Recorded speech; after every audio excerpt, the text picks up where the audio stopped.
Hi, everyone. Welcome to Movie Night, the night where we talk about movies. I'm your host, Tremaine Hayhoe. Tonight, we got a special guest. His name is Troy Lee from SHOUTOUT Films. Troy, welcome. Hey, nice for you to have me today, Tremaine.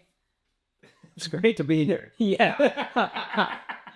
So he's a friend of mine, friend of the channel. You guys have probably seen Paparazzi Crank, the Halloween crank we did. Yeah. SHOUTOUT Films and Hayhoe Studios have a really good friendship with each other. Really good friendship and really good, filmmaking community here in Sacramento, where we had a couple of friends that were part of this movie that we watched tonight, which was Oh, No Address. No Address. Yeah, so we just watched that movie. We're back from the theater, fresh from watching it. Oh, yep. And yeah, so we're here to talk about it. So we can talk about this movie. We talk about our own movies and everything. Yeah. So what'd you think of the movie? I thought the movie was really good. For those that don't know, No Address was a high quality independent film made by Craig Films. I've never heard of them before. And it's literally and it was shot here in Sacramento, which filming happens here in Sacramento. No, next to that caliber. Yep. So Other than our films, but yeah, and basically, long story short, it's like a film about framelessness. And how I thought about it, so Tremaine, you know this too. A couple of our friends were a part of that movie. Yep. Like Aaron Long and Mike Valentine, who was the Stockton Strangler in Marcus Allen's films Amy's Effortless. And I know one member from SHOUTOUT Films was in there, Eileen Huang. She was like an extra. was that the mom from the beginning? No. So the mom from the beginning, I forgot her name. I know she was in a short film that I saw here in Sacramento. But I know her director, though, of that short film. But yeah, I've seen her face before. Okay. And I'm glad that she made it on one of the biggest high quality films. I'm really proud of her for that. I just really wish I knew what her name was. Yeah. A lot of familiar faces. Like if you're involved in the SATCOM community, if you guys are watching this, you know what we're talking about, where we see a lot of the same faces in a lot of the movies, whether they're short films, feature films. There's a cycle of people. We get to know each other pretty quickly. Yeah. There were a lot of familiar faces in this movie. Yeah, and from my opinion about the film, so I'm going to start off with what I thought was good about the film and what I thought could be worked on. Okay. So the opening scene was, overall, so just to tell you my experience so you guys know what qualifies me to even do a critique on this. Yeah, what qualifies you? Yeah, so I got drink some water. Yeah, okay, over here. Yeah. Yeah, just been doing all the topic today. So what qualifies me to critique this film is because I have 8 years of security experience. I dealt with the unhoused population here in Sacramento. And, I even know some of them personally. I've actually talked to some of them. Wow. And I've seen what they're like. And I've seen, why they're homeless and, their reasonings and, that type of stuff. And I've even been attacked by one before. I sucker punched up the nose and that type of deal. And let's see what else qualifies me. There was one. Oh yeah, and in terms of like CPS, I do know how the CPS system works. I can't really disclose how I know the CPS system. That's kind of confidential. But I do know the CPS system like firsthand, like in person. So basically, starting off like in terms of like how the film was made, in terms of like storytelling and such, I thought it was really good. The cinematic quality was excellent. Well, of course, Aaron Long was a part of it. I didn't even realize that. But like the one thing when I watched, first off, real quick, I thought this was going to be a documentary. I felt terrible because I thought it was a documentary. I knew William Baldwin was going to be there. I knew Ty Bennington was going to be a part of it. I knew that Ashanti was a part of it. I thought they were going to be talking about homelessness and what to do to solve it. I didn't realize this was going to be a narrative feature. So when it started, I was like, oh, this is cool. They're starting with a narrative, and then they're going to talk in a documentary style. This is kind of interesting. And then the documentary just kind of never showed up. So that's my bad. I guess there is a documentary called No Address documentary, something like that. Yeah. Bring up the actual. It's like a similar title. And it's like, basically, it's like what we call a narrative feature version of the documentary. That's what it was. And just to be clear, we actually met the writer at the theater today that we went to. Yeah, name dropping already. Yeah, we did get his contact info. But yeah, he wrote a lot of the parts about the homelessness, and all the voiceover narrations were written by him. He brought the whole audience. It was a packed audience. It was a packed. Yeah, I was surprised. Yeah, there was one empty seat, and that was the one next to me, which was nice. I like having. Yeah, me too. Next to. But overall, like I said, cinematic quality was really good. Yep. In terms of storytelling was really good. What else was there? Acting. Well, I mean, I know you had your opinions about the criticism of the acting. Well, there was only one. We'll get into that, but I mean, I thought most of the acting was really good, aside from a couple of the characters. That's all I'm gonna say. Like, Yeah.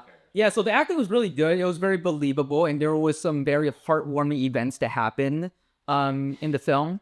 there was some hard colding events. Heart colding. Yeah. Heartwarming and hard colding. Yeah. Mainly heart colding. I'm not gonna lie. There was some downer moments. And I would say they nailed it in terms of like what the CPS system is like and what types of people experience homelessness. So let's go over it. So when the film starts off, you see like this once happy family, a mother and her daughter, and then all of a sudden the mom dies of a heart attack, and then all of a sudden this person gets put into the foster system.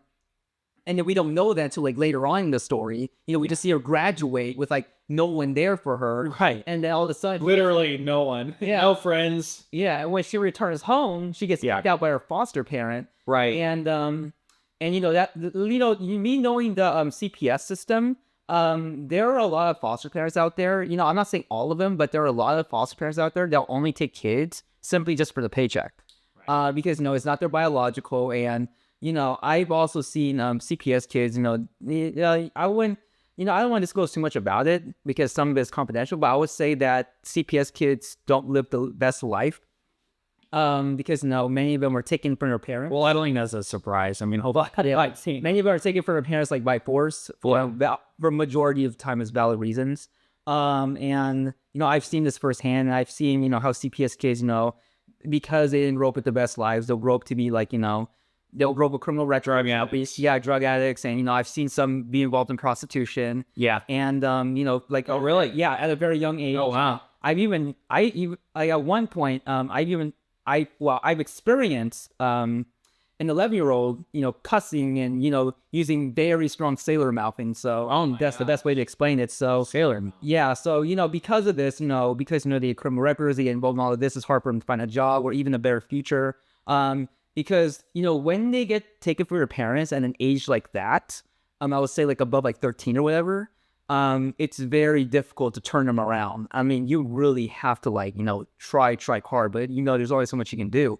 And so for them to display that first thing that can happen to someone, well, it does happen to someone every single day in terms of like the CPS system, because the CPS kids that I dealt with from a place that I can't disclose, there is a chance that they can become homeless. So I like how they display like that. And we also see some homeless veterans.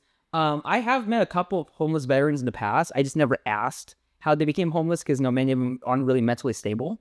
But I would assume it would be like PTSD or and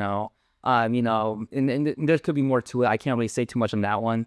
But I did like how they displayed it, and that type of deal. And then I one thing that that impressed me is that they had a homeless person that's like an actress, like once a famous actress from like the 90s. I was gonna say, like, she's been in a lot of things. I couldn't name a single thing she's been in, but I'm like, this lady's legit. She's been in awesome. But you mean the lady? The old lady, yeah. The old lady that had like mental issues in it. She was phenomenal. I mean, that lady is great. She's been in a bunch of stuff. We'll list it here. I couldn't name it offhand, but it's one of those character actors where you're like, wow, that lady's in it. It's like, this is a big deal. This is a big movie. I mean, it was already. I mean, you also have William Baldwin, who's been in a lot of big things, obviously, and he's also Alec Baldwin's brother. Yeah, but he didn't. I didn't know he's the brother that didn't murder someone. I'm sorry. I had to say it. I'm sorry. So, which I thought he was the most interesting character of the whole thing. Like, I thought, I love this guy. I love this guy in this whole movie. I love this character. And we'll get into that. Yeah, we'll get into that. Yeah, but that actress, however, she played an actress that was once famous and now she's homeless. I feel like that's to me, I feel like that's like a recognition for Marilyn Monroe. I believe Marilyn Monroe was on. Well, I wouldn't say she was on drugs, but I think she was forced to take drugs. I believe, if I recall correctly. Yeah, something like she was she did have she was a little bit of a pill popper and drank a bit and was kind of passed around in Hollywood. Yeah, but it could be something where maybe she was someone that obviously like a Marilyn Monroe probably wouldn't have been ended up like that, but maybe right before she could have had her big break, she took some pills and became mental and ended up on the streets. You could easily that's a lot of instances. Yeah. And that happens. There's ex NBA players that end up on the streets. There's people that have had big wealth, big fame, and they end up on the streets. And it is what I like about this is that it shows a lot of different avenues. Whether you're dealt a bad hand of being in the foster system, and your foster mom doesn't want anything to do with you, or you've had a good job and a good life, and you get thrown on the streets due to circumstances. Yeah, it's like they really fit the goal of this can happen to anyone, and I felt like that they achieved that because if you look at the movie poster, it says homelessness can happen to anyone, and that is true. Like even though that it's a horrible thing to think about. I just think about Truman Show. Have you seen Truman Show? I heard of it. Okay, so you give us Truman Show. His life is a bubble. It's a TV show. Yeah, right. And he wants to be a traveler. Like that was his nature. He just wants to be like Magellan. He wants to be a traveler. But he's stuck in a TV show, which is a bubble. But he doesn't know it. He's the only person that doesn't know it. But he goes to a travel agent, and in the travel agency, there's a poster. And it's an airplane, and it's an airplane getting struck by lightning, and it says it could happen to you. So like he's surrounded by these ideas and thoughts like, wow, it could happen to you, it could happen to anybody. Yeah, like homelessness, what a scary thought. Like it can happen to you. Yeah, it can happen to you. It's like a series of events, whether you just didn't grow up with the best life, or your business fails, and it could be other things, or I've also heard of cases of like some people have mental health issues. They can't take care of themselves, so they had someone take care of them for them. And then when that person dies, since they can't care for themselves, where they end up on the streets. So that has happened. I've seen that. When I work security for the light rail, I've seen that many times. Yeah. So even though that, yes, I will say that majority of the homeless that I've met, and this is a lot, we work for those who live in Sacramento, the light rail. There's a bunch of homeless people by the station and everything. Majority of them that I've met, the reason why they're out there is for several reasons. One, mental health issues, they can't care for themselves. Reasonable. And two, some of them don't want to go to the homeless shelters because, when you go to homeless shelters, they have to follow rules. And, many of these homeless people, they want to do drugs. And, I do understand drugs is hard to get off of, especially if you're on cocaine and heroin, or methamphetamines in general. Yeah. So it's really hard to get off of one, and you really have to be in the right state of mind to even want to get off of them, because it's really hard to get off of. And, you can't bring those into these homeless shelters or anything of that nature.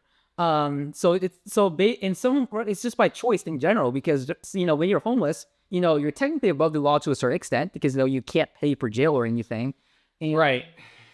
Well, it's like some homeless people commit crimes to go to jails just so they can get a free meal and a roof over their head. Yeah, and they're not gonna, because when you go to jail, they actually do charge you for that. Like they bill you for that, and of course, Sac Sheriff, like I know this for a fact, because when I worked the light rail, sometimes Sac Sheriff and Sac PD, they won't even take certain homeless people because the jail just won't take them, because number one, they're not gonna pay it back. Right. It's just a waste of tax dollars, and also, I mean, or they dealt with a person a million times already. Yeah. It's just like, all right, just go somewhere else. Exactly. Yeah. So, that's also that issue. And, it also depends on what crime they committed to. Now, if they killed someone, yeah, they're going to jail. But if they like trespassing or causing a disturbance, they're probably going to get released like the next day, because, the DA won't prosecute them for that. That's a big thing. So, for the majority of what I met, it's by choice.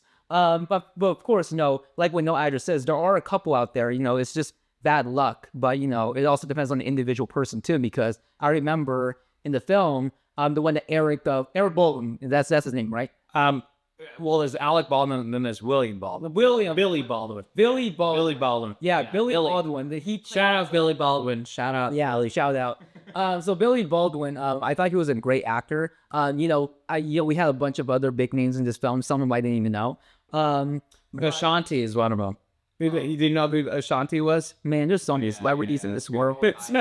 I haven't keep up. You got to be the millennial here. I'm in the Asian cinematic world, so yeah, I'm in the K-pop world too. So I wouldn't know everyone.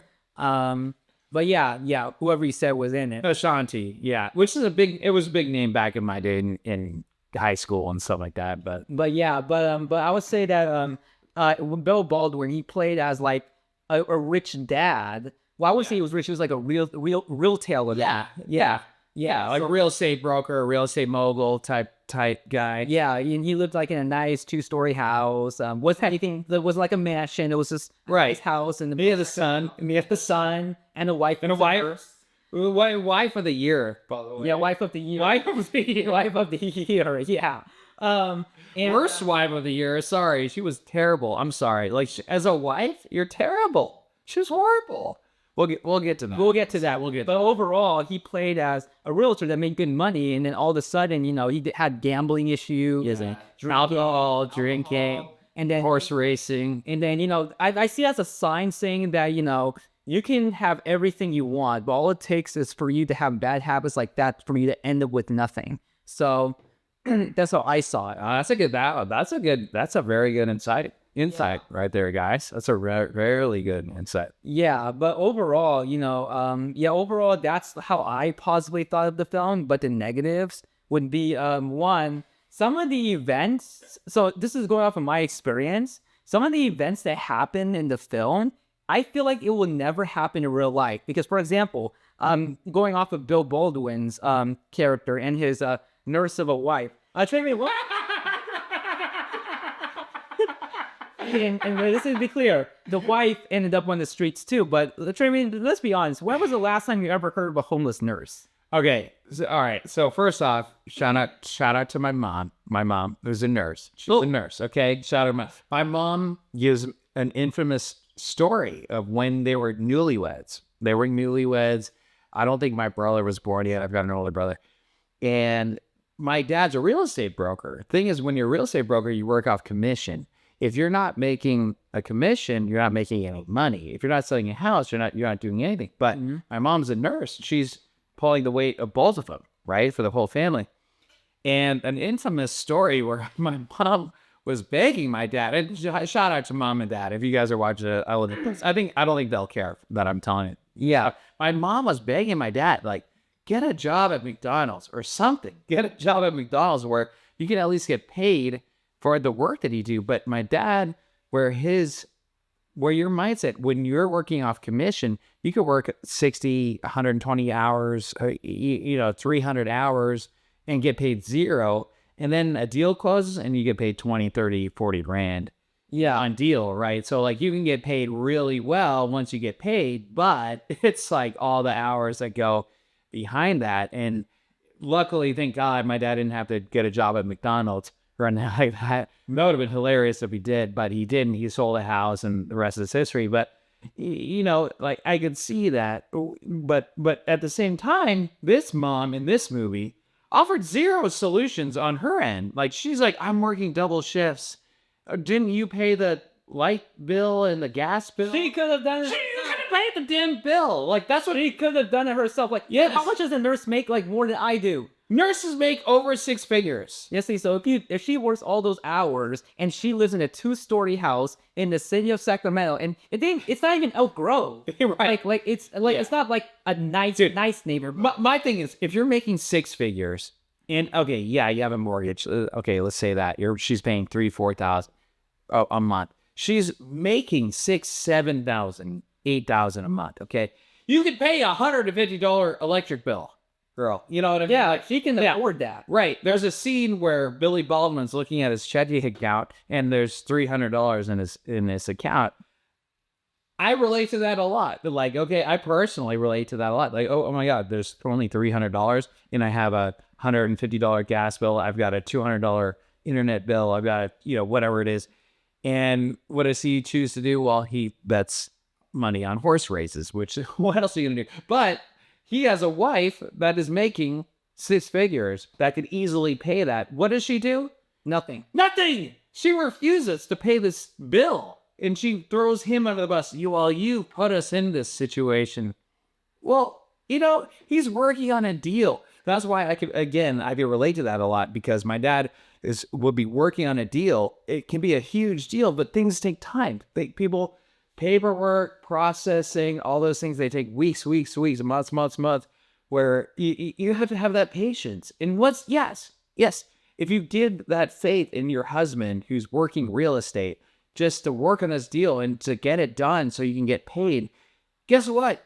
you're working double shifts, which means she's getting paid overtime, double time, whatever it is. So she's making even more money. And then what does she decide to do? Nothing. Nothing but throw him under the bus. And then, but like to his fault though, he gets the eviction notice, right? So I guess are we on in spoiler alert or? Well, I mean, well, for one, we're doing a movie credit, so we should put a disclaimer. Disclaimer, guys. Like, I actually like what we're. I wouldn't actually ever say that we're really gonna spoil the movie. You can't really spoil this movie. I don't think. I mean, you have to watch it for yourself to agree and disagree with us anyway. I recommend you watching the movie regardless. Okay, we're not giving away. We're not giving away any key details that's gonna change your mind one way or the other. But there are scenes where he's worked on this deal and he has his own flaws, but it wasn't so bad that it brought them all down with them, where she would be justified. It was almost like she was just like, well, you didn't pay the electric bill, so, and I'm working double shifts. You threw this family under the bus. It's like, well, it's her job too. right. That's the woman of the house. But even then, like, you know, I feel like a lot has to go wrong for a nurse to end up on the streets. Because, like I said, she is making 6 figures, working double shifts. And, you know, yeah, well, double shifts, you know, it's California law. I don't think she can really work that much. If you're a nurse, first off, nurses work 12-hour shifts. Okay. So if she's working a double shift, that's 24 hours of a shift. Oh, wow. Yeah, right. So I don't know how that works if they say 8 hours, equals 16 hours double shift. Yeah. So that's like time and a half type thing for 4 hours.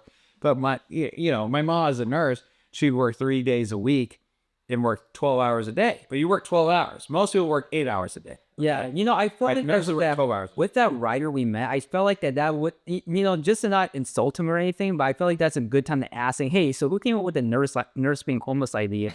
It doesn't seem very realistic. Well, here's the thing. Well, to his credit, he didn't say that he wrote that part. He wrote the voiceovers of the homeless girl, you know, which we'll get to the homeless girl in a second, right? We'll get to that in a minute. Yeah, but I would say that quality-wise, I would get it if Bill Baldwin's screen wife was, you know, not a nurse. It would be like a teacher or a waitress at Denny's or something. Right. Yes, exactly. Yeah.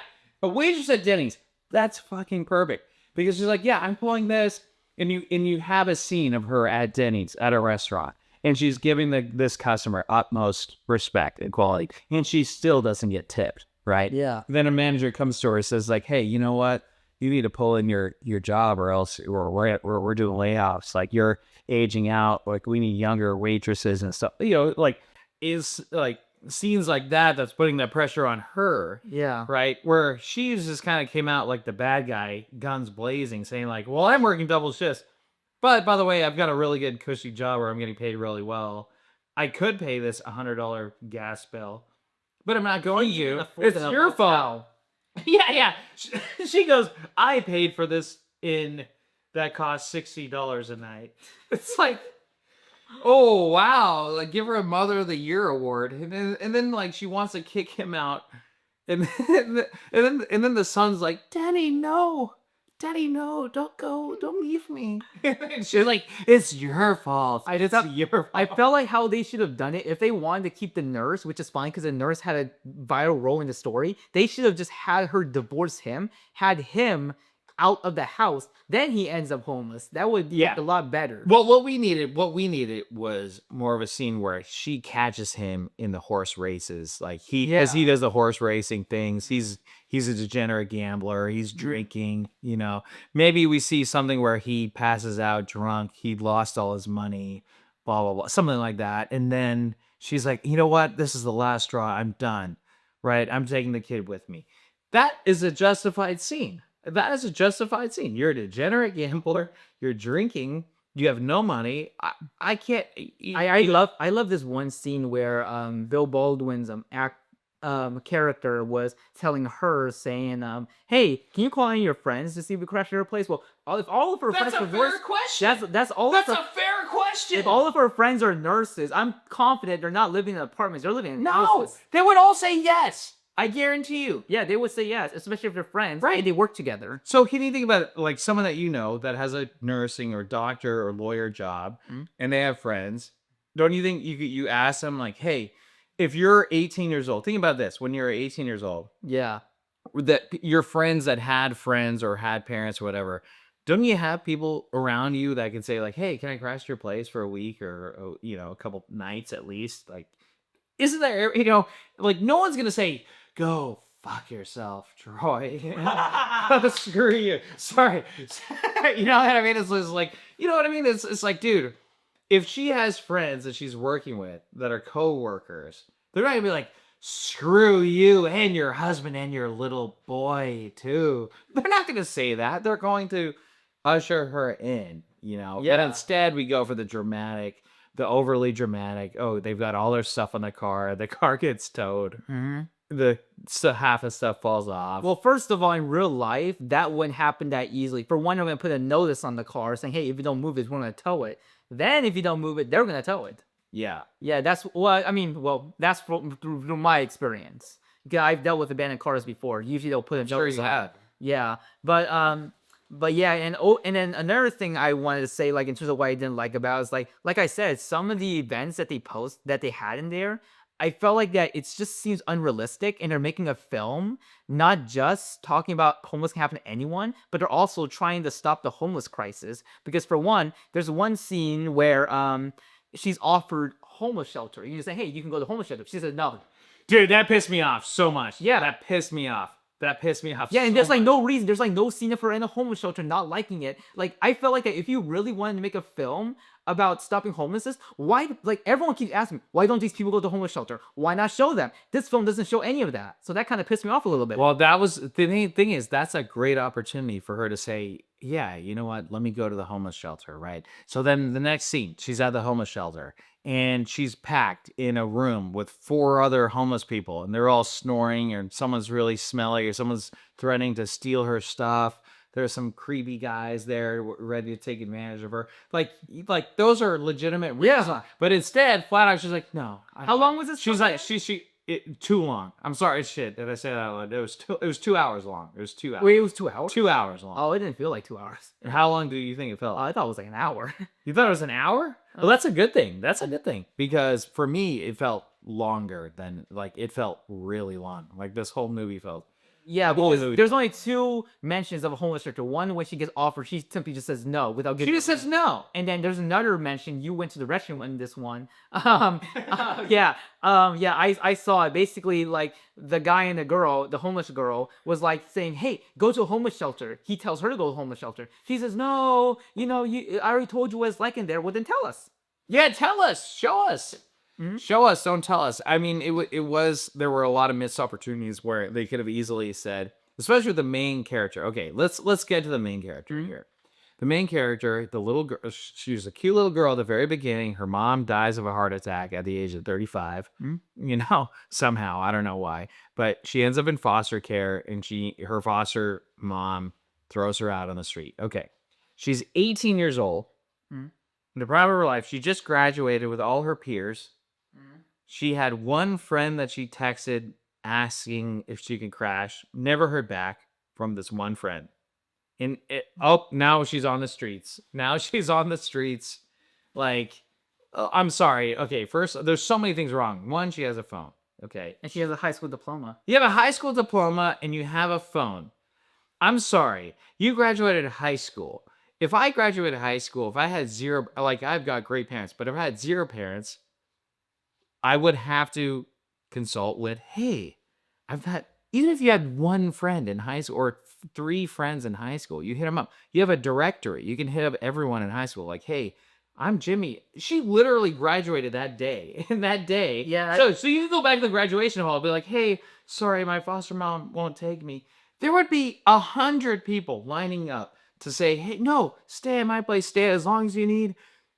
Look for a job. I can help you look for a job. Do whatever you can. I guarantee you that. That's not how things work. She doesn't just get thrown into the street being like, well, I tried testing one friend. Well, I guess I'm going to take my bags and go home. Go live under a bridge now. You know what I mean? Exactly. Yeah, I mean, here's the thing. Like, even though that we talked to the writer and there is proof that they did actual in-person research on this, I just feel like that this was I just feel like that this was very what do you call it, left wing bias and more based on opinions. Oh boy, here we go. I'm pouring myself a drink. Yeah. Well, I better drink up on this one. Yeah.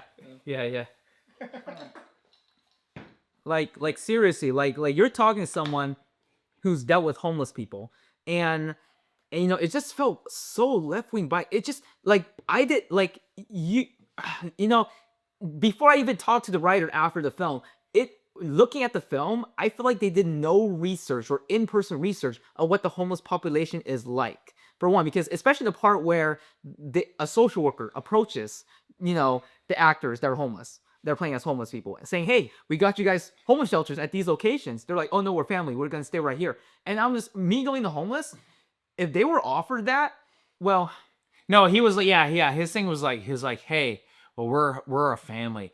Either we all go together or we don't go at all. Yeah. It's like, oh wow, what a great bargaining skill. I've seen a real life scenario of Sac Sheriff kicking out a bunch of homeless people from this certain area where like a motel was demolished, and they were all offered services, but they refused to take them, and then they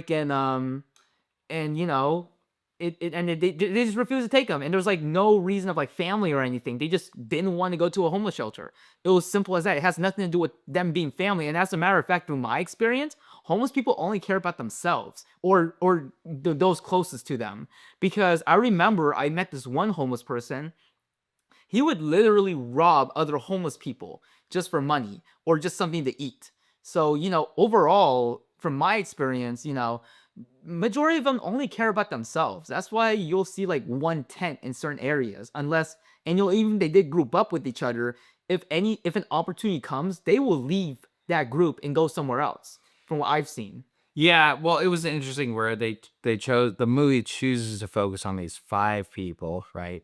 Like 5 people that are living in this one little encampment. Mm-hmm. And we got Ashanti, we've got the old lady who's everyday, and then the veteran. The veteran. But then they got the young guy. Okay, so all right, let's talk about the young guy and the young girl. The two, like the 18-year-old guy and the 18-year-old girl. They're both competent, like attractive individuals, and they both choose homelessness. And it made no sense, to be honest, because because without like the mental health aspect to it.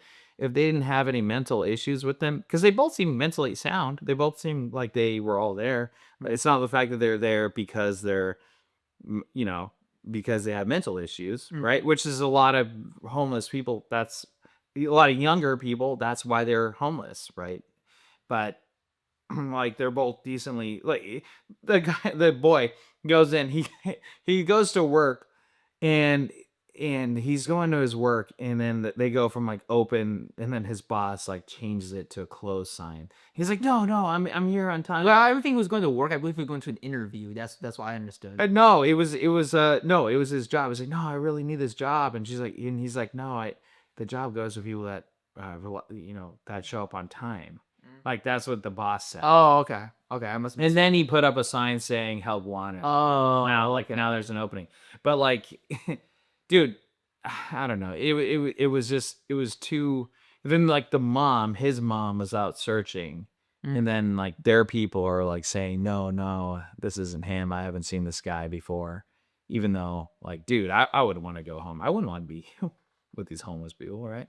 Yeah, exactly. I mean, like I said, I'm just speaking from experience of dealing with homeless people for like 8+ years. Yeah, and I've seen reasons why I've been homeless. I've even met this one lady. Really good-looking homeless lady at one point at a Del Paso grocery outlet. Where was she at, by the way? I'm just kidding. Yeah, this is a while ago. What's her address?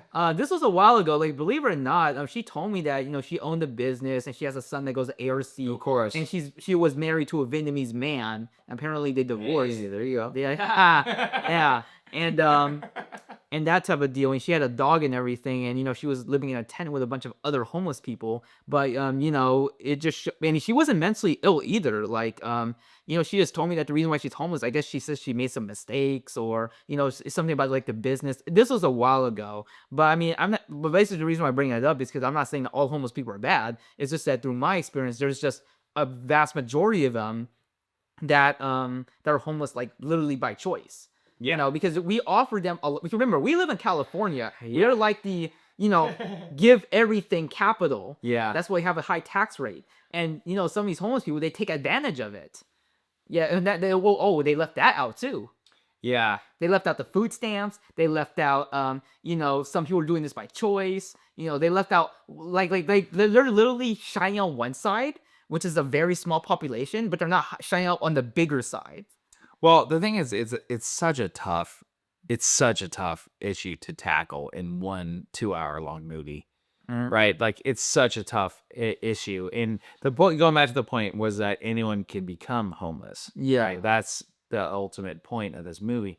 And it was interesting though, because a lot of the people that became homeless chose avenues that ended up them being homeless, where they could have been like, hey, yeah, I'll accept help, I'll accept some support. Exactly. And for some reason, no one has any friends, and none of the friends, like no one had any friends that could put them up for one night, right? Yeah. Like there could have been a scene, there's missed opportunities where they could have seen, like, let's say William Baldwin, for example. Let's say William Baldwin had a friend, and then his friend had, he brought his wife and his son to his friend's house for some weeks, right? Yeah. And then, right, like that time piles up, right? That maybe the son breaks something in the house, or maybe it's like they wear out their welcome in the friend's place, and then they don't have anywhere else to go. It was just always like, everyone was always like, well, we got nowhere else to go.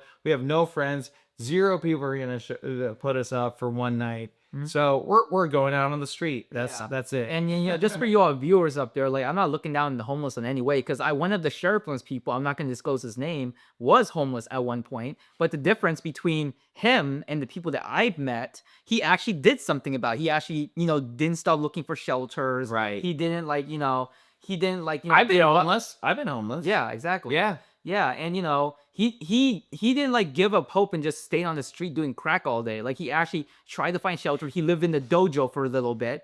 All right, he actually made enough money from his job at Taco Bell to pay rent in a not so nice neighborhood in Florin. So he, even though he was homeless for like I don't remember how long, but and I do understand he didn't live the best of life, but at least he actually tried and did something about it, stayed out of trouble, stayed off of drugs. Right. And he's one of my actors, and he's well known in the Sacramento film industry. So But we won't name who it is. yeah, we won't name who it is, but I'm just giving an example. I'm not trying to look down on the homeless. I'm just saying that that's I've dealt with unhoused for like 8+ years, and I've met a bunch of them on light rail primarily, and I know what they've been going through, and what they're like, and the reasons, and that type of deal, because I do talk to them. Because one of the biggest things in the security industry is just talking to people, and of course, the more I know about the individual person, the more better I can be at de-escalation. So Right. yeah. So like, but you also though have to filter what they're saying to you, right? Yeah, Because they could say like, oh yeah, I got baby mama on the way, da da da. Yeah, I was a millionaire back in the day, and then they're like, they're homeless, whatever. So you have to assess like what they're saying, what their situation is, how truthful are they? Are they a threat to you? Are they gonna trigger, escalate things? So, what is that? Yeah. Well, repeat the question. Sorry.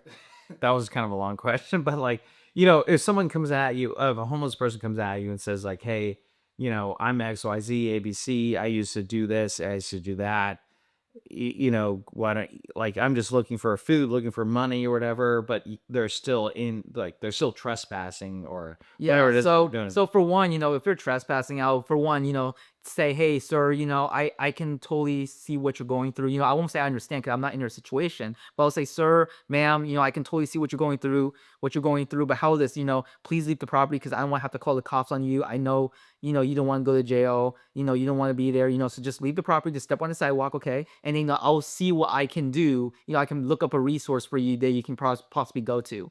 So, that's how I would handle that situation. Feel sympathetic, and for them to tell you your story, it makes it a lot easier, and for you to be more compassionate, and see, because the thing I've noticed about de-escalation is I always listen to what people are going through, because once they feel like they're being heard, Number one, it calms them down a little bit because they get all the anger out and, they feel like they're being heard. And second of all, you can use what they say to try to help them. Because I remember there's this one homeless person, he said that he wanted resources to a homeless shelter. Instead of telling him to screw off, I actually went to a building and got him these little cards with information on. I just hand to him and just send him on his way. So, and he was also National Guard too. A veteran. Oh, wow. Yeah. But, and I do feel sympathetic. I don't like I do know that I remember my coworkers used to bully this one homeless person at the light rail. I never bullied him. The only time I would kick him off is if he did something that would violate RT policy. But anytime he set foot in that light rail station, my coworkers would bully the hell out of him. They're like, "Get out of here, Jeff." Really? Yeah. Well, I would say his name because I don't know his last name. Jeff. So there's a lot of people named Jeff out there. But I'm named Jeff. Yeah. He was like, "Get out of here, Jeff," and they will bully him. Try to do police sirens on him and that type of deal. And I heard why he's homeless. I heard the reason why he's homeless is because number one, he has mental health issues. Number two, because of those mental health issues, he beat up his wife. His wife sued him, and now he has nothing, and he is the way he is. Oh boy. And my coworkers were justifying bullying him, saying that oh, he goes crazy on the trains. He will run back and forth, and that's. I have not seen that.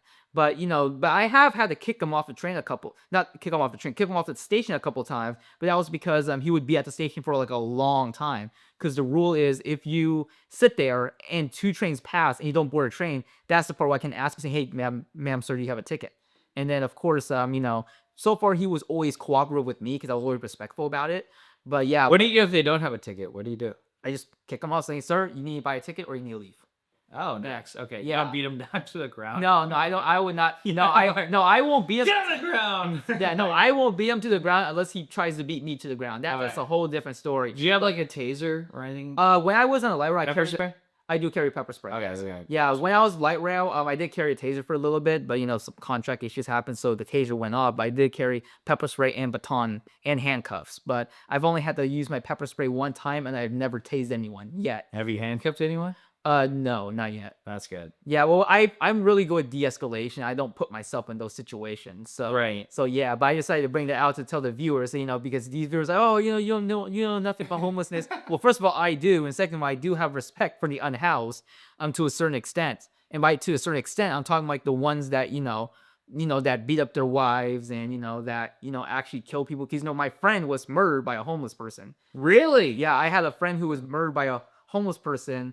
Who was a sex offender. Wait, sorry. Your friend was a sex offender? No. The homeless person that killed him at a Wells Fargo bank, in the middle of the night. The homeless person that killed my friend in the middle of the night in Wells Fargo. He was a homeless person, and we found out details about him. He was a sex offender in the past. He was on parole, and for some reason he was allowed to be out for that long.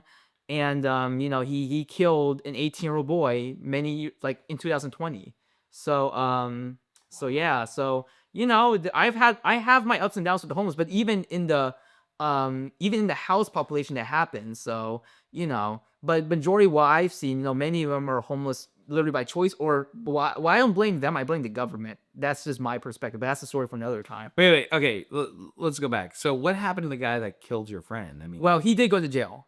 Is he in jail now? I haven't heard anything on the court case. The only reason why I heard about it was I haven't seen my friend in a while. I went to the subway one time when I was a friend that got killed.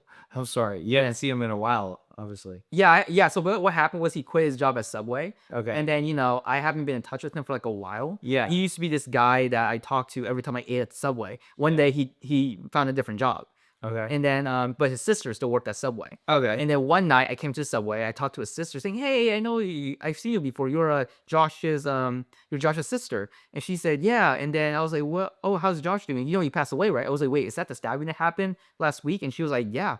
And then, I found out through there. And then, I was in shock the whole night that someone I knew was recently just killed, and it was on the news. And he was 18 at the time, man.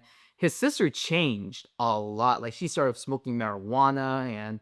Not saying not saying smoking marijuana is bad or anything. I know some people do smoke marijuana. It's just that she wanted to be she wanted to be in corrections, and you can't be in corrections with marijuana usage. But regardless, she changed after Josh's death, and that was all caused by a homeless person that shouldn't be out on the streets, But yeah, again, me personally, I feel like the government has a lot to. Because here's the thing, like in the film, there's no mention of the government's fault. It's always so and so's fault, so and so's fault, so and so's fault. But the good reason of homelessness is because of the government. Well, there was that one scene though. There was that one scene where they had the government meeting. Remember? Oh yeah. And there were the two, like the Kamala Harris looking lady. Sorry, she looked like Kamala Harris. Yeah, she really did. She didn't look like Kamala Harris or Maya Rudolph playing Kamala Harris in SNL, right? Like it was this SNL sketch type thing, and they had this government thing where they had people saying like, well, we need to get rid of this. We got Billy Baldwin saying like, oh, we got to get rid of the homeless people. Oh, we saw our friend John DeMarcus in there too. Yeah, John. Shout out John DeMarcus. Shout out John DeMarcus. Centauri 29. See out there. So shout out John DeMarcus. But like he's in there like, yeah. Like someone's like, yeah, we need to get rid of the homeless people. And then there was a lady who's from The Mummy, by the way. The Naxa Lemon. Remember The Mummy? Well, I watched The Mummy. It's been a while. Yeah, dude. You were a baby when it was born. Well, I did watch it when I was dude. That movie is amazing. But she was like the hottest chick in the world in The Mummy. Naxunamun, Pharaoh's mistress. But Naxa Lemon. But she plays this counselor type lady who's like saying, no, the homeless people are good people, right? You got all these sides where people are like, well, we got to get the riffraff out the streets, we got to get them. And then they're like, oh no, they're people, right? So it's like this big issue. There's that one scene there where they talk to the politicians, and then the politicians just dip out. They just leave. They're just like, yeah, no, you don't see him ever again. Yeah, you never see him ever again. And there's no problem. Like, and that's what I always wonder about, because when I made my documentary, The Cat Town Story, there was a lady who founded The Cat Town Story, and she said she worked in housing. She worked with people the whole time before she worked with cats. Yeah. And she said if money was the solution, it would have been solved a long time ago. Money is not the problem. Like, they have so much money to solve this problem. It's never been that.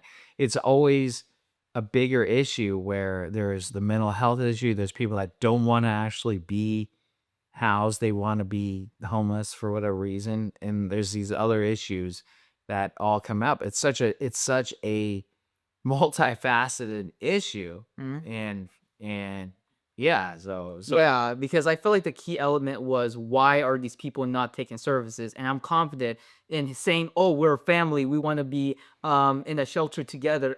I find that as the weakest display ever. Well, especially because they weren't actually a family. They weren't blood family. They were just... Yeah, they're friends. But I mean, if here's the thing, like it doesn't make any logical sense, because it doesn't. Yeah, if they're all in different home shelters, they can visit. It's like visiting someone's house.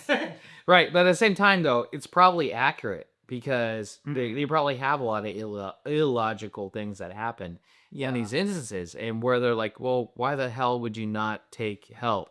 You guys can all get housed. You guys will all be housed within the same perimeter of half a mile, right? Where you can walk to each other's house, whatever. You can't be in the same actual facility, but you'll still be here. Then they're like, no, we're family. I was like, yeah, Vin Diesel, if you're here, that could have been displayed a lot better. It could have been, but at the same time, it's kind of like there's probably a lot of people that do that, say that, hey, no, we're a squad, we're a crew, the four of us. And I feel like one of the characters we don't know much about, like that Jashanti girl. Yeah, Ashanti. Yeah, we know she played as a homeless vet, but we don't know what put her on the streets to begin with. Yeah, we just know that she's a methamphetamine addict. Right. Or I thought it was heroin. Yeah, whatever. Right. That's because she had the things in her arm. Okay, yeah. I mean, whatever drugs. She's on drugs, but we don't know, like, what, because the only thing we know about her is, and there's a scene of her saying, oh, I had a real job, I served my country, and then all of a sudden, we see her doing these drugs. But the thing is, how does she end up there in the first place? Because you would think to yourself, saying that if you served in the military and you got an honorable discharge, you would have, like, benefits and that type of deal. Right. And some of these characters, we haven't, like, dug in deep in the story. I felt like that if the budget, well, I understand that, not everyone has that type of budget, Well, I probably would have been. But by the way, I was actually impressed with whatever budget they had. They definitely had a couple million for this. Yeah. With this budget. I have to give them credit. Like, yeah, let's give them some credit here because like I thought that I wasn't. I thought I was gonna watch a document again. I thought I was gonna watch a documentary. Yeah. that was made for maybe $100,000 or $200,000, which is well crafted budget. But dude, it was like a multi-million-dollar project. I felt like maybe it was made for less. If it was made for less, all the credit to all the producers and Sally Forcier. I thought she did a great job casting everyone. Like everyone was casted. I don't think I ever missed. Except for the little boy. Sorry, the little boy kind of sucked. He was shitty. Well, I Like mean, Billy Baldwin's son. I'm sorry. I'll say that out loud. I'm sorry. He could have done better. okay, I agree with you. I mean, even I was a little cringy on the little boy's acting, but yeah, he's like, but Daddy, he tried. no. He's like, Daddy, Daddy, you never spent time with me. I'm sorry. Maybe that's more of the director. The director. Yeah, I feel like it could be the director. More of the director. Sorry. He should have called him out, like, but hey, at least the kid got a chance to be on screen with the celebrity. I wish I was like that. Absolutely, dude. Absolutely. Like, and that's the thing. I would have been like, for me, if that was me or if that was you, whatever. If that was me as that kid, I would have been like, God, I sucked as a child actor. But at least I was with Billy Baldwin, like at least I was with a big actor, which Billy Baldwin's been in a lot of great movies. Like he really has. There was that one, gosh, I forget the name of it, but he's this hotel owner. That's a sort of a note for another day, but yeah. But but overall, other than those fixes, I thought that I would rate this movie like 7 out of 10. But of course, now I'd like to hear your input, Tremaine, on what you thought about this movie. Absolutely, man. Absolutely. Like I definitely recommend everyone to see this movie. well, you laughing, that seems very encouraging. Okay, sorry. The only reason why I'm laughing, guys, what do you guys have to understand? The only reason why I'm laughing at this movie, I highly recommend everyone to see this movie. And it's a hard movie to watch. It's a hard movie to watch because I'm not saying because it's a bad movie. I'm saying it's a hard movie to watch because it's a hard subject. This is a hard subject matter. No one wants this. Like everyone can relate when you're going on the off ramp, right? You go on the off ramp, you're at the red light, and there's a person with a sign saying like, "Hey, anything helps," right? And you just want to like pretend like they don't exist, like, right? Like they like, "Hey, $1 will help feed my family." And it's like, oh God, like don't look at me, don't talk to me. It's a uncomfortable subject, and what I will say, I really give good credit to everyone that made this movie because it's a very tough subject, and they made the proof. They proved the point that literally anyone can become homeless. Were there some things that could have been done by certain characters that could have prevented them from being homeless? Yes, of course. No movie's perfect. Again. Yeah, even the frightful lizard isn't perfect. Yeah. Even the frightful lizard isn't perfect. Yeah, well, even Simp isn't. Even Rideshare isn't perfect. Yeah, like there's no even Jurassic World isn't 100% perfect. Even Jurassic, but Jurassic Park's pretty perfect. Oh yeah, Jurassic Park's perfect. It's perfect. Yeah, it's just Jurassic World was the issue, but that's a story for another time. But no. Okay, no. Like definitely go see the movie. No Address. I applaud anyone and everyone that was, especially since some of the people we know, even my own English teacher was in it. No way. Who is her? Well, she was an extra in No Address. I didn't see her because there's so many extras. I haven't really, hey, where are you? Where are you, teacher? Yeah, but I do know she was in it for sure. As like a very minor role as like a homeless lady. But I do applaud everyone, including the Sacramento film, because a film like this is a big game changer for the Sacramento. Dude, it really is. Again, and by the way, it was a packed audience. It was a freaking packed audience in a Cinemark theater. In a big movie theater. This is a big deal for Sacramento, guys. I highly recommend everyone in Sacramento, guys, go support this movie. Go see this movie. It's not the feel-good movie of the winter, guys. It's not. I'm sorry. It's a tough subject. It's a tough, like, going into it, it's going to be sad, but it's well acted. I would say it's well directed. It's a good story, and it has an overall very good message. Yeah, but I will give him credit for the fact that what was it? The story structure was good, and I understand that if you were saying it's true that the movie is 2 hours, I can see why they It actually is left. 2 hours. Yeah, it is 2 hours. Okay, Yeah. I can see why some elements were left out.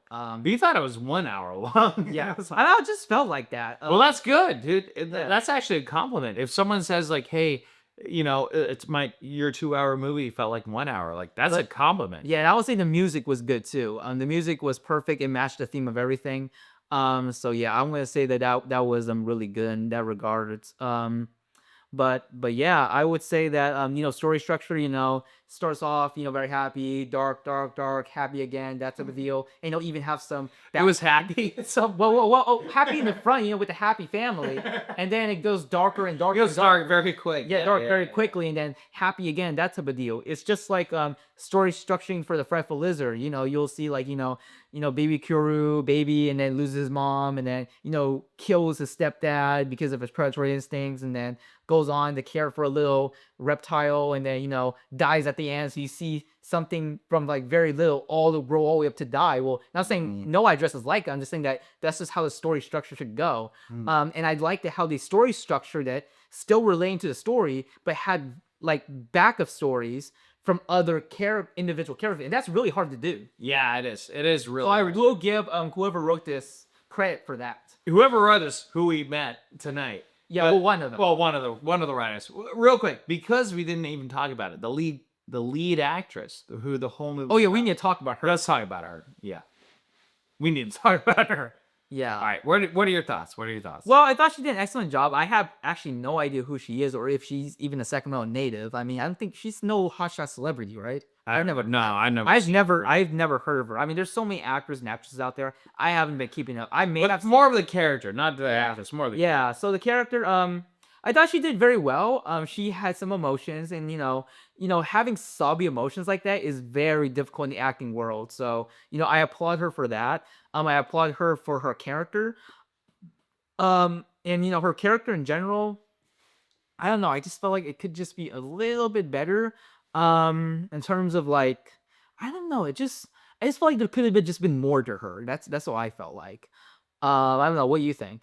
Yeah, it seemed like I was invested with her. She's a cute little girl. Her poor mom dies. And then next thing you know, she graduates and she gets thrown on the street. Oh my gosh. That's like a huge catalyst to being a lead character. The thing is, she wasn't resourceful enough for me. Like you see her, and again, it's probably not to her detriment, but you see her text one person, one of her friends. Hey, can I spend the night? And then she doesn't. And then she like tries banging on the door of the foster lady who kicked her out. And it's like, okay, well, at least I guarantee you, she probably has 20 friends that she could have texted. She has between girls or guys or. There's a lot of avenues you could have gone with this movie where she could have been like, oh, she's at the birth. Let's just be honest. Like most cute girls, like A cute girl's not gonna be homeless. That's it. I'm sorry. Yeah, and that's a fact. For those that went to high school, you'll know. Like for one, in high school, I'm confident that a girl cute like her would have already gotten a boyfriend. And that's dude. That's like it would be better if she called her boyfriend to stay with her and then it didn't work out or something. Or it would be even better. She can be a pregnant, like not like pregnant. I would say teenage mom because she graduated, but I would say like a homeless woman with a baby. Oh my gosh, dude. Yes. That would have escalated it so much. And then you would have had the boyfriend being like, you're pregnant? I don't want anything to do with you. Get out of here, because that happens. That's a reality situation. Yeah, I've seen it too. Right, we've all seen it. So you can really add to that. But for this, it was more like, well, her foster mom was kind of terrible, and then she had zero friends, so now she's homeless for some reason, and she has a backpack and she has 2 garbage bags, and she gets mugged within the first day, and it's kind of like, okay, she would have a cute girl like that would not have been homeless. I'm sorry, she would not have been. She would have easily found someone else to crash at their house. If she was ugly or she was overweight, I hate to say this, but she would have been homeless. Maybe she would have been. That's more believable. I'm sorry, I hate to say it, but it's true. It's true. She was an attractive 18-year-old girl where she had friends. She there wasn't anything mentally wrong with her, and and that was it. Like she could have. There was a missed opportunity there where whatever boyfriend she had, hey, she goes to stay at the boyfriend's house. Then she goes, oh my God, she's feeling sick for some reason. Oh, I think I might be pregnant, right? And then she takes a pregnancy test. Then she finds out she is pregnant. Then the boyfriend gets scared, kicks her out of the house. His parents kick her out of the house because they don't want to raise no kid. Yeah. Like there's a lot of drama situations that instead she just goes directly to being homeless. Yeah, I can see why they It's like- I can see why they went that route is because their theme is this can happen to anyone, but I feel like that's such a weak because no, I wouldn't say it's such a weak. I would say that it's good that they said that, but the thing is that at the end they have like this little podcast show or post show, whatever you like to call it, Yeah. about stopping the homelessness. But the thing is, this film doesn't have a whole lot of strong thing for the viewer. Solutions. Yeah. It doesn't have anything strong for the viewer to like say, okay, well, what can we do about it? Like, do we need to stop gambling? Do we need to stop abusive husbands? Let's stop the horse racing and stop having liquor in your cabinet. It's a lot more than that. So, Oh, yeah. because according to what it seems like, the mission of this film is to stop homelessness, but they're not doing it right. But I mean, but at least they hit the goal line of the moral of the story, saying this can happen to anyone, but don't add in the part saying, now let's go stop homelessness. You didn't put anything in your film that is the true strong solution to the homelessness. They claim this film is a solution, but it's not a solution. It's just a bunch of stories mixed together. Right. It's a side story of 5 different stories put together, and again, it doesn't really offer any solutions to Yeah, I didn't see any solutions at all. Like, I mean, unless you're saying that I know there are ways to stop what I just said right now. It's just like horse racing and gambling and abusive husbands and well, I mean, that's pretty simple. Abusive husbands get a divorce, okay? And then what was it? Gambling. Dude, I'm sorry. That nurse wife was the worst wife of the year. Yeah, I mean, she was horrible. It doesn't make any sense. Like, I'm just curious, like, who wrote her in? And like, I don't even know, is she even a big name? Like, that's one thing I'm curious about. Like what trigger? Like, I mean, I feel like with the nurse, like I said, like the only big issue I have with the movie is a homeless nurse. That's like the most unrealistic thing I've seen. Well, the thing is about the character is that she's the worst character when it comes with her and Billy Baldwin. But as soon as I will give her credit on this one though. She was hot. The nurse was hot. She's cute. Okay, but the thing is though, when they go to the hospital and they have all the homeless people, she's like the sweetest woman ever. She's like sweet as molasses. Hey, do you guys need anything? Da, da, da, da. Like she's awesome. She's amazing. She's accommodating to all the homeless people. But as soon as she goes back to Billy Baldwin, like, you're the reason why we're all homeless. I'm done with you. I'm throwing you out, or I'm gonna call the cops. And it's like, what? Like, if you want to write good characters, they have to be consistent. Yeah. Right. It would be better if she was a teacher. Yeah, it would have made way more sense. She was a teacher, or she was something that, a counselor, something that wasn't making decent money. Like nurses make decent. Even though the theme of this movie is this can happen to anyone, let's just be frank. This is not going to happen to a nurse. It's not. It's not. Unless she's a drug addict. Unless there could have missed opportunities here. What if he came in drunk into her practice? Yeah, made a fool of her, made a fool of him, and got her fired. That would have been a scene. Yeah, that would have been a scene, right? Like that would have been a scene. Then he's the reason why she's fired. Now they have zero income coming in, which it made no sense. Where Billy Baldwin had $300. He bet it all on Seabiscuit. Seabiscuit loses. Seabiscuit loses. Spoiler alert. I didn't see the name of the horse. I'm just coming up with the name of the horse because we all know Seabiscuit is. Like I always saw as a horse and a little boy. Yeah, I said about it. I mean, he's like, he pulls the liquor out of the drawer. Like, I love that. By the way, I thought he was the most interesting character. Again, going back to the lead lady, the girl that played the lead girl. I thought every character was more interesting than her. Because exactly right, like she was the least interesting, and like you don't even know why she's homeless to begin with. She was just kind of like here, and then she gets a sleeping bag from the girl, and she's like not even thankful. She's like, I need a sleeping bag, and then she gives it to him. She's like, all right, cool. have a sleeping bag. It's like, be grateful for having a sleeping bag. You know what I mean? Like, for a leading lady, I don't know. It made no sense for her to be so ungrateful and for her to not be. Yeah, but overall, I really like the film's quality. Overall, it was a great film. Yeah. We just trashed on it for a day. Yeah. Well, I mean, of course, because like I said, some of the things did not like. I had high hopes for this film in terms of like, it's not gonna be left wing bias, and all I saw was left wing biasy. Well, I can see why they had to make it left wing biasy, otherwise it wouldn't got a lot of hate for it. But even then, I felt like that, it's either make it fair or don't make it at all. So, because because if you're gonna make a film about stopping the homelessness and finding a solution, at least get your facts right. Instead of because like I said, I just don't see how like I'll promise you guys right now, it's a good film, but there's nothing in the film that tells you the solution to homelessness. There it is. Well, yeah, spoiler. I mean, look, it's worth watching. It's definitely worth watching. It's a well-made movie. And even though we picked it apart to its shreds, it's of course it's not a perfect film to quote a. Right now on IMDb, the film is rated 7 out of 10, and that's how much I rated it. That's good. You can have I give it an 8 out of 10. Okay. Because it's a good film. There's a little bit of leeway there because we know people that are involved, and I'm really proud of everyone that's involved in this movie. They got it into freaking movie theaters. Oh, going off of the nerds, did you see at the end that she got back together with him? Shh, guys, don't spoilers. Yeah, I saw that. And then they just kind of like acted like nothing happened. It was realistically, there would have been divorce papers, right? Yeah.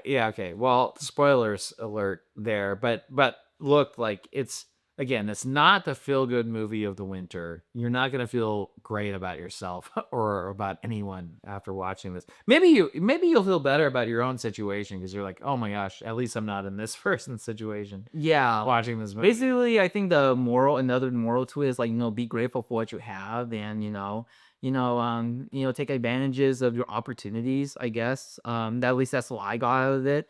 And I'm glad they have like a couple of big names in here, even though there could be more Sacramento big names. And of course, we got Marcus Allen as the bartender. Yeah, you mean Marcus Allen? Yeah, Marcus, the bartender. He's shouting out to Marcus. That's the first time. Even though Marcus Allen did act in your film, he acted as himself. But this is the first time I ever seen him act as like someone completely something else. Yeah, I almost didn't recognize that. He didn't recognize it. I had to tell you. Yeah, I was like, because he's like, oh. William Baldwin's like, oh yeah, thank you, Marcus. I'm like, and then there was a silence. I'm like, that's Marcus Allen, and then you're like, what? You're like, what? And then he's like, oh yeah, oh my god, that is Marcus Allen. Yeah, I mean, I've never seen. But he called him Marcus. Yeah, no, I've never seen him act before. Even though he wasn't Simp Baby, which you can see on our YouTube channel. Well, it's more of a cameo and more of a. He's a cameo, and he acted as himself. He's acting as himself. That's not really acting. That's being yourself. Yeah, but you're still acting. Everyone's acting. Okay. Anyway, but he's also in Simp, but he's also in No Address. But I give all these guys all the credit because that's so cool. They made a Fallon Events thing that's in theaters. It was a packed theater. Okay, it was a packed theater, and all the credit to them. You guys go watch No Address in the theaters. If it's already out of the theaters, go support it on Amazon Prime, anywhere movies are out there. Rent it, stream it, hit that like button. Guys, this is a big issue of our time. And hopefully within our lifetimes, the homeless crisis becomes solved. Because it's ridiculous. If you can land a man on the moon in 1969, you could solve the homeless issue. Yeah, I would do that. And I've always been a big advocate, even though you guys might think I'm shit talking the homeless, and you can think that you want. I'm pretty sure there's some people that are left wing and want to talk smack at me, and that's totally fine. The thing is, though, dude, left wing.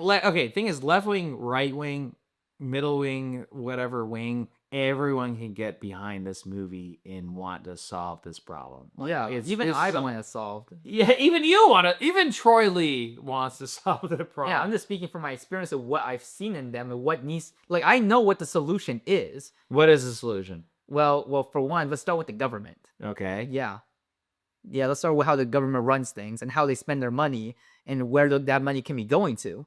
Mm-hmm. Okay. Yeah, that's one thing. Okay. And then, maybe overrule Ronald Reagan's rule of the I wouldn't say they're I wouldn't say they're crazy houses. Let's just call it mental health institutions. Mental health, yeah, there should be more of them. Yeah, I wouldn't. Well, I mean, back then they were probably crazy houses, but they didn't have to be a crazy house. Like, I don't know what they did back then in terms of these crazy houses. But I mean, we can have like a place to house Mental health facilities. mental health facilities. Yeah. And actually, like, if we feel like they're unable to care for themselves because of a mental health problem, we should have the right to hold them there, and get them the help they need. But not being a prison, something that's more Mhm. friendly to people that are wanting to heal, that need to heal, people that need Yeah. traumatic things, therapy and all those things. Yeah, because here's the thing, like homeless shelters can only house a certain amount of people. And also, into like drug programs and that type of stuff. Or how it is, just some of the homeless, they will take advantage of the welfare system, maybe cut a little bit onto that. Because the thing is, the more you give, the more people like, oh, what? I can be homeless and, be rich and all this other deal. So, maybe cut a little bit on the welfare. Well, yeah. Again, we're opening up a whole nother can of worms right Yeah. now because it is such a So tough you may want to cut that out. Yeah. issue. Well, no, I mean, yeah, with anything, it is such a tough issue and it's a widespread issue, but there are some solutions to it. Yeah. And it's not like one of those one all cure all type things. It's not like you take one pill and there's several solutions for several problems. Mhm. And but bottom line, guys, go see No Address. Go watch that movie as soon as you can. Go watch it in the theater. Support this film. Support it. All the filmmakers that are a part of it. Support Billy Baldwin. Don't support Alec Baldwin. So, I'm sorry, he's a murderer. Okay, Is he in prison right now? no, he's free, dude. Oh, okay. They didn't. Anyway, he should be. He should be locked up. But anyway, Billy Baldwin is not locked up because he's a really good actor in this movie. Mhm. And thank you guys for watching this movie. Click that like button if you liked it. Please subscribe for more. Also, check out Troy Lee on Shutter Films. The Frightful Lizard. And check out Frightful Lizard, guys. Guys, it's his first feature film. Congratulations. Yep. Made on Pathatine. So for all you gamers, this is a new generation of filmmaking. We have the ability to make movies on video games. And that way, and actually, as a matter of fact, we should make more games based on making movies, because that is the moneymaker of the world. That's right. If you guys want to make a game out of Rideshare, I'm open to that. Or a game out of Simp. I'm open to that. Simp the game. Simp the game. There you go. That's life. All right, guys. Love you guys. See you tomorrow. See ya.